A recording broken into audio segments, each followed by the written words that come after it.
Good morning, ladies. Back on the tablet. Having major issues with the laptop this morning. I got it to log on to the Wi-Fi.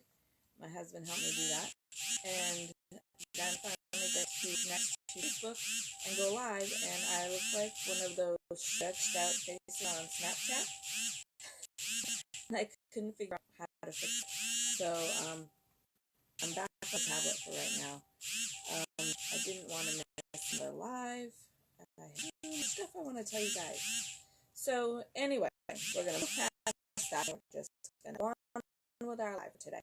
So we're going to talk a little bit about Samhain, and I'm going to talk a little bit about Day of the Dead today. So those are the two things that I want to go over real quickly today. So Samhain is equivalent to Halloween. So Samhain is not a holiday where they do sacrifices. I mean, I know that's what a lot of people have been led to believe by media and just stories and things of that sort. That Samhain is not a day that the pagans worship the devil or Satan or any demon or anything like that. Pagans don't even really believe in the devil or Satan. So it actually means summer ends, what it actually means. And so the word comes from. It is also the pagan Celtic New Year. So their New Year again doesn't follow the typical calendar. So it's a little bit different. So the end of summer is the end of their year. And that kind of goes along with, I'll just tell you this little, so they believe that the god of the sun, S-U-N, the sun that shines up in the sky, dies, and that he leaves the goddess of the crone to mourn him until Yule time, which is actually December 21st, when the sun is born. Sound familiar? When the new sun is born, the Savior, the sun is born. So that kind of ties it to Christmas. But we'll talk a little bit about that when it gets a little bit closer to Christmas. So the pagans believe that on Samhain, it's the end of summer, and it's when the sun god dies, which is why we have such darkness at this time of the year. So it kind of all ties in together on their belief system. So in Samhain, their typical traditions are pretty similar to what we do for Halloween. I'll go over, I'm going to have a couple of lives on Samhain and things like that. So we'll definitely get into some more of that. But Samhain's, there's a lot of different, things that I've read. I'm not a historian, and I didn't live back then, so I can't honestly tell you which things are really true and which things are really not true. I can tell you that things I've read. Things I've read is that they used to carve pumpkins and light them on the trails, and that was how they warded off the evil spirits and how it lighted their way home. I also read that before the pumpkins, they used to do this with turnips. So I'm not really sure which of that is true. But they used to light something on their trails, and that was how they found their way home and warded off the evil spirits. So it was you stayed on the trail, didn't wander off in the woods kind of thing. I also read that they used to have a very big end of the season bonfire, and that one of their traditions, and again, this is things I've read, I'm not a historian and I was not there, so I can't be sure, but one of the things I read was that they used to have a huge bonfire, and at the end of the night they would follow these lit trails home, but they would each take a log from the bonfire and take it home and put it in their hearth, and that was kind of their symbol of keeping their house warm, keeping their house safe, and they would keep this fire lit all winter long. I just thought that was really a neat little thing, a nice little sense of community and things they did together. Um, you know, I just thought it was very interesting, and I hope you do too. I read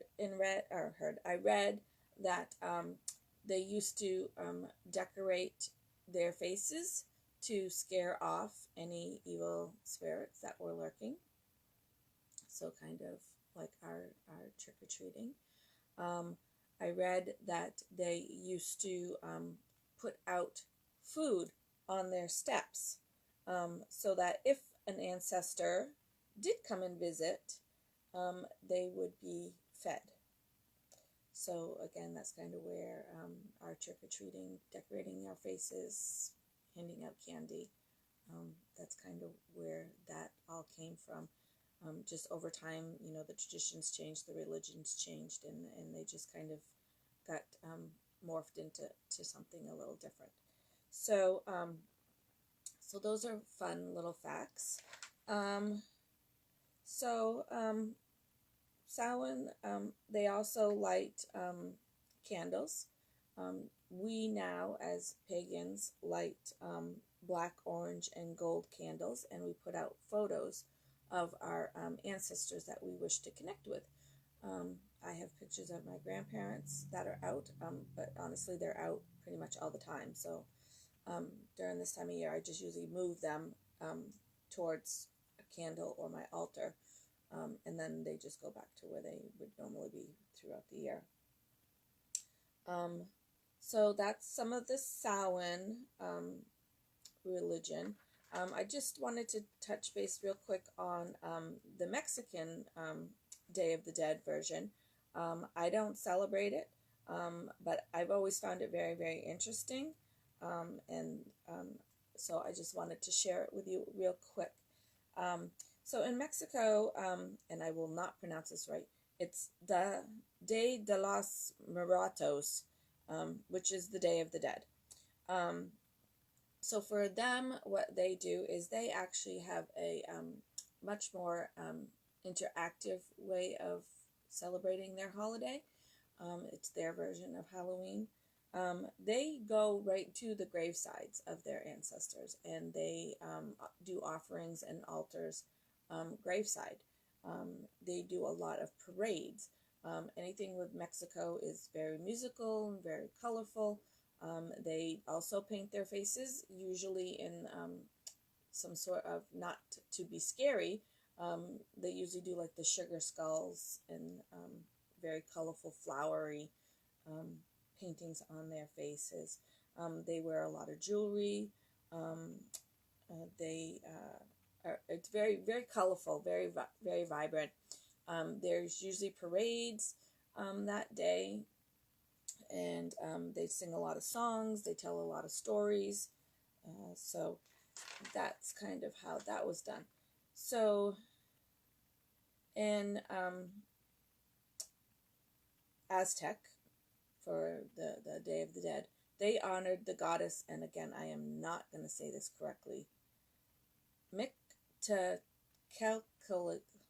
even, it's Mictecacihutl. I'm not going to get that one. Which is translated to the Lady of the Dead. And they honor her because they believe she watches over the bones of their ancestors. So that is the goddess that they celebrate on Day of the Dead. But it's all very ancestral. It's all of these holidays are to honor, the ancestors that have passed. I think they're still with us in some way, shape, or form. But so that's what these holidays about. So Samhain and the Day of the Dead are very much to honor the deceased, our ancestors. They're not anything satanic, or there's no blood sacrifice or anything like that. I'm not saying there are not people out there that don't do these things, but as a pagan, we don't do those things. You may find somebody who practices hoodoo or voodoo black magic, things of those sorts that do those kinds of rituals. But typically, just a pagan does not do those. So that's kind of the little bit. I don't even know what time it is. We got a few more minutes. So Samhain, I'm going to go over some simple rituals, and the next we have 2 or 3 lives before the full moon. So we'll do something with the full moon, and then we will do something on probably the 30th or the 31st for Samhain. But I'm going to do a couple more lives on Samhain for you as well. So I just wanted to read you, typically I don't read you guys a lot of stuff, but I try to make this more my opinion and my feelings and things, but I really just wanted to read you this little invocation on Samhain, so that you kind of get a really good idea of the meaning behind all of that. So I don't know if I'll even read all of it, but we'll read some of it. So on this night, the velvet curtain draws closed, and all around us spirits of our beloved embrace us. I honor those who have gone before me, clearing my path with their wisdom and love. I honor those who are with me now, guiding me and teaching me the sacred ways. And I honor those who will come after me, leaving a magical legacy they can follow. On this night, I give thanks.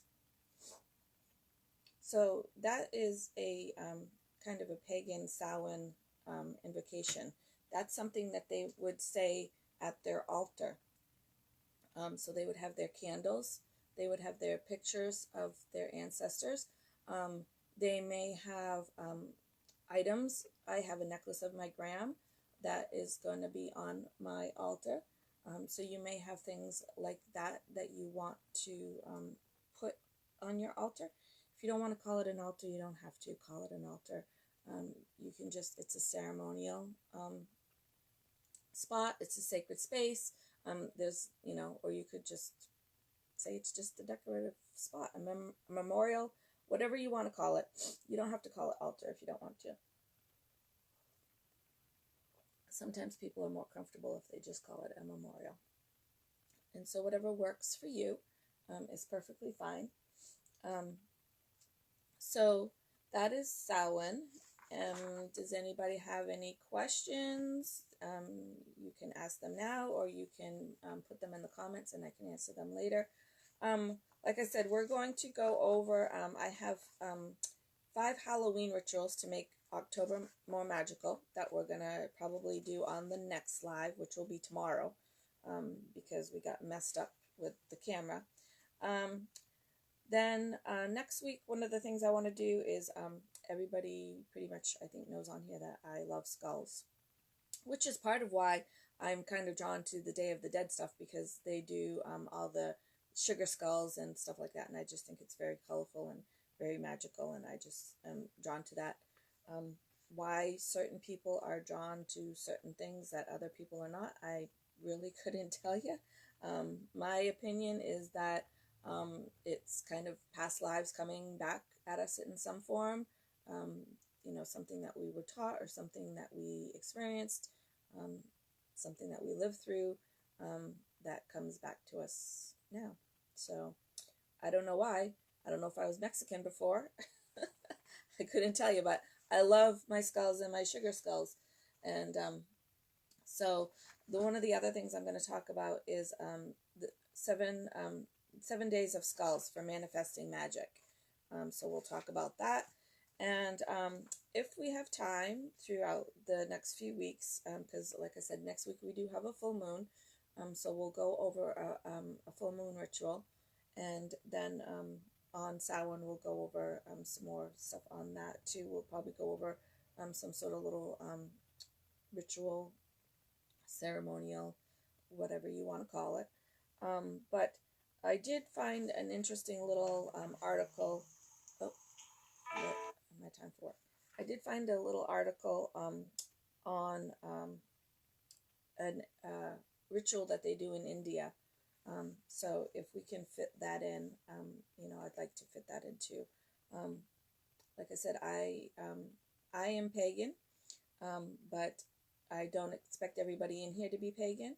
I don't expect everybody in here to convert to being a pagan. So I want to cover other religions and other aspects of, these same holidays.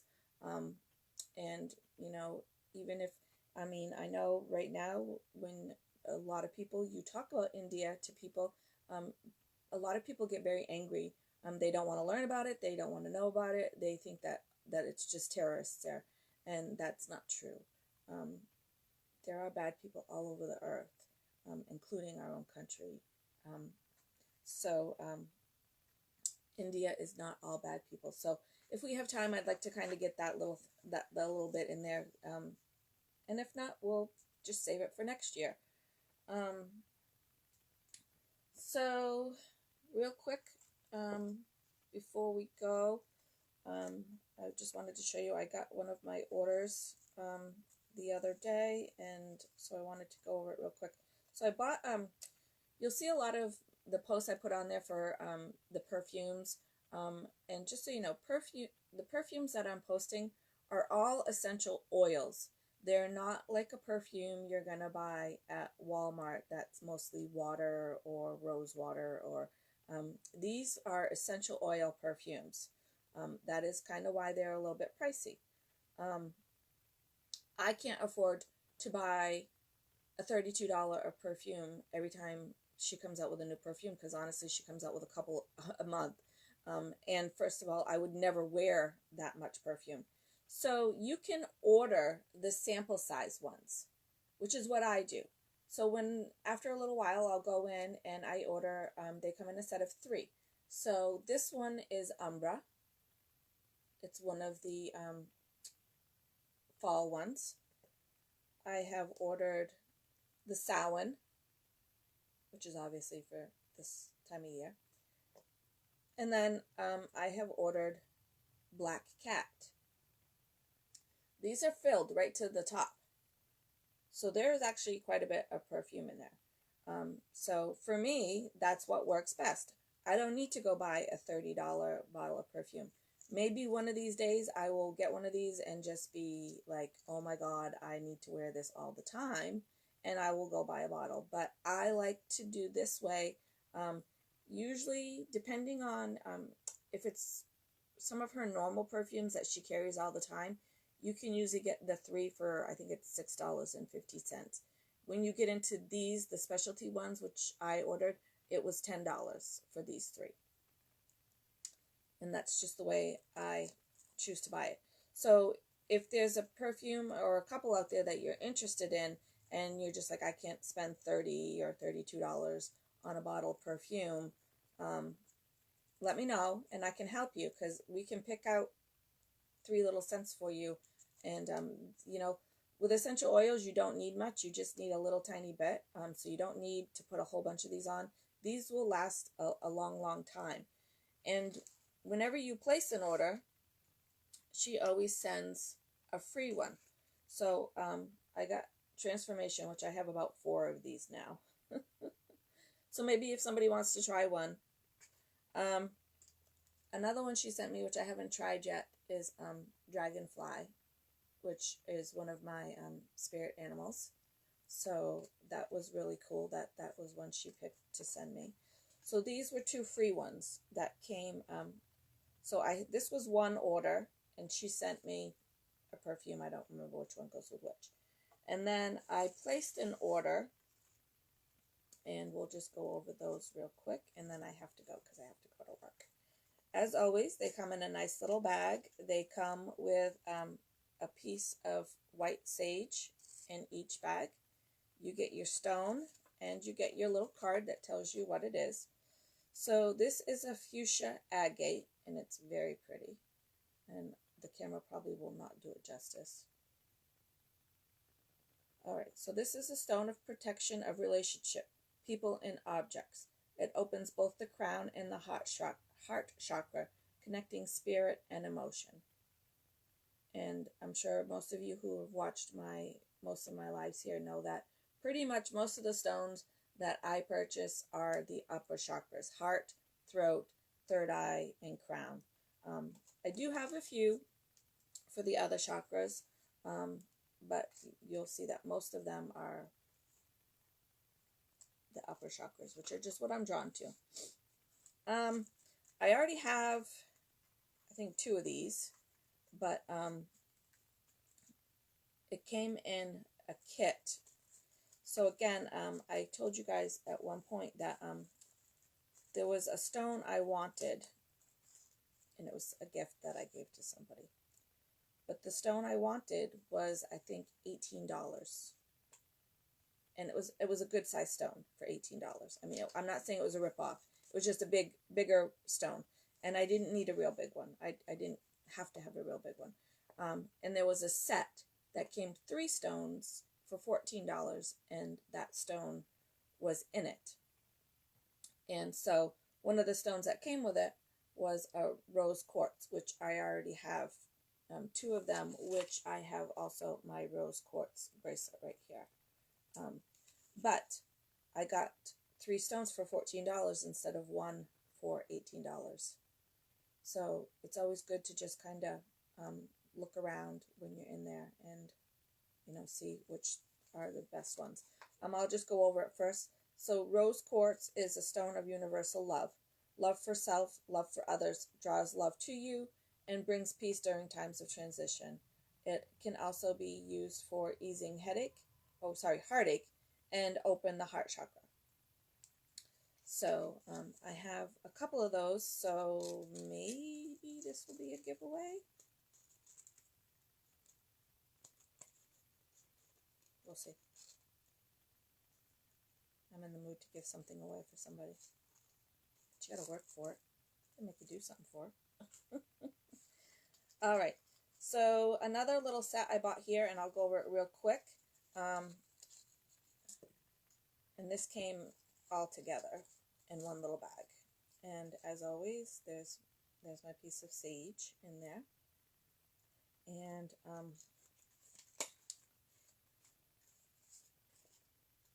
just make sure I get these right. All right. So this is dark amber. And this is the stone I wanted. And again, I could have got a very big one for more money, or I got a smaller set for less money. And, you know, if you want a really big stone, usually for me, the bigger stones are not a stone you're going to work with. It's a stone you're going to place out as, you know. So, for example, amethyst or black tourmaline would be really good if you had a big piece and you could put it next to your doors, because it's going to help keep energy out of the house, bad energy out of the house. So if you had big pieces, you might want to put them on a shelf or on the floor or somewhere near a door. If you're going to actually be doing meditation work with them or carrying them, obviously you don't want a real big stone. I'm not going to get an apple-sized stone to carry in my pocket. Not without looking really silly anyway. So this is one I wanted, dark amber, and I believe it's on the list for one of the rituals that's coming up. And again, those kits are out there. Athena makes the kits, so you can just go on and say, I want the full moon kit for November, and place the order, and you get all of it. To me, I already have a lot of the stones. So what I usually do is I click into the kit, I click into the description, and go, okay, I have this, I have this, I have this, I don't have this stone. So for one of the rituals, this was one of the stones I didn't have. So I purchased it, but it came, like I said, I could have got a big one for more money, but I chose to get a smaller kit and for less money and still get the stone I wanted. This one is very tiny, but that's all I need it to be. So this is a stone of protection from psychic attack. Energy vampirism. Energy vampirism is kind of a term for somebody that's just kind of sucking up your energy, and it's somebody that's taking your energy that you really don't need to take your energy.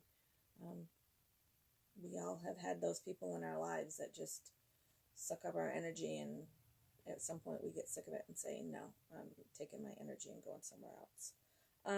So it clears and so it helps to clear your aura as well, which we haven't got into auras at all. We will at some point.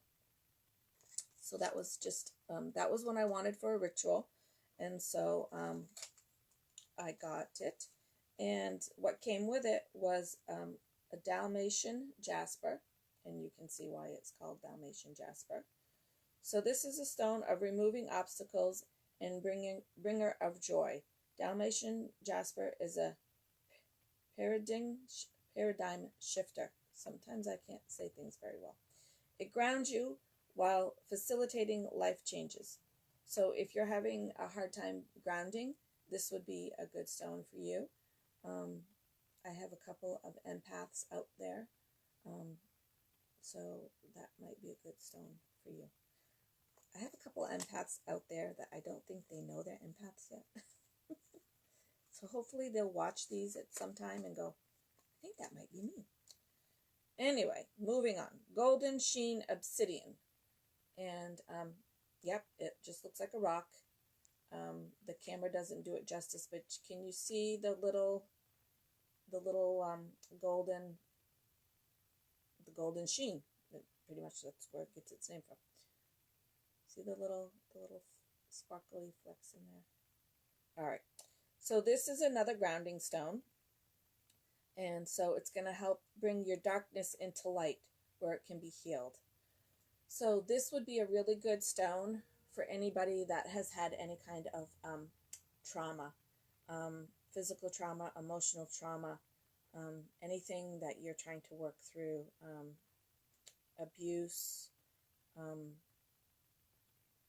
neglect, anything that was some sort of traumatic event for you. Something that may be traumatic for you may not be traumatic for somebody else. But that doesn't matter. It's what's traumatic for you. So if you've had some sort of trauma in your life, which I know some people out there that have, I myself have had some. I don't consider myself to be somebody that has suffered a lot of trauma. But when I was younger, there was some. And so, good stone for me too.